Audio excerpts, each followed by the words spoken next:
On a un mot, iman.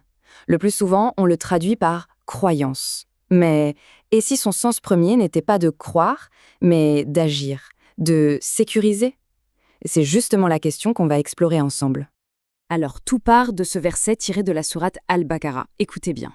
Et quand on leur dit « Ayez l'iman comme les gens l'ont », ils répondent « Aurions-nous l'iman comme les insensés l'ont ». La précision des mots et même de leur vocalisation, eh bien, c'est la clé de tout ce qui va suivre. Et là, tout de suite, on tombe sur un os, une vraie énigme. Si l'iman, c'est une conviction, quelque chose d'intérieur, de personnel, comment est-ce qu'on peut l'imiter, juste comme ça sur commande? On ne peut pas, n'est-ce pas? On ne peut pas regarder dans la tête de quelqu'un pour copier sa foi. C'est impossible. Du coup, que veut vraiment dire cet appel? C'est là qu'intervient une analyse vraiment intéressante, celle du docteur Khaled El-Sayed Hassan. Pour lui, la solution à ce paradoxe, c'est de repenser complètement le sens de ce mot, le mot au cœur du verset. Et voilà la clé. Dans ce contexte précis, iman ne serait pas du tout une croyance, ce serait une action. Une action qu'on peut voir qui a un effet sur les autres. Quelle action? L'acte concret d'accorder la sécurité à autrui.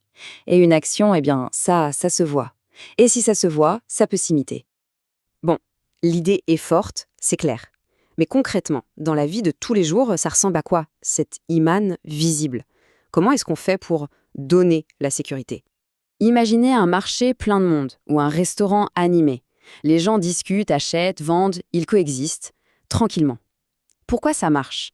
Parce qu'il y a une sorte de pacte de sécurité tacite entre tout le monde.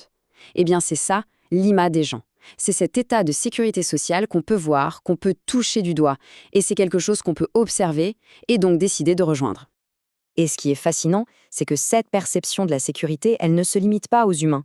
Prenez cet exemple, au Canada, il n'est pas rare de voir des écureuils ou des oiseaux venir manger dans la main des gens. Mais dans d'autres endroits, ces mêmes animaux s'enfuiraient à des kilomètres. C'est comme s'ils sentaient, d'instinct, qui est une source de sécurité et qui est une menace.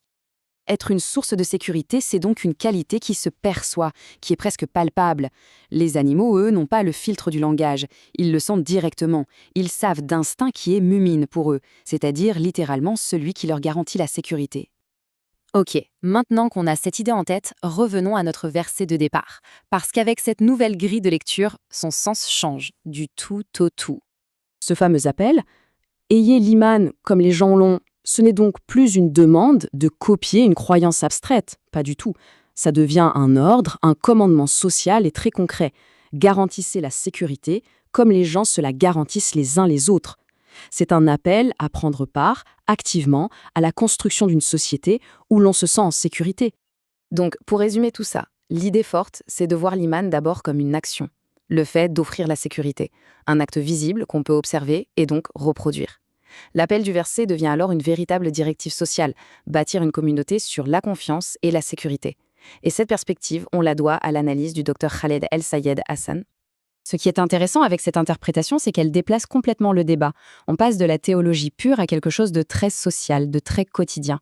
La question n'est plus « qu'est-ce qu'il faut croire ?», mais plutôt « comment doit-on agir ?» Et ça nous laisse avec cette interrogation finalement, comment chacun à son échelle peut devenir une source de sécurité pour les autres.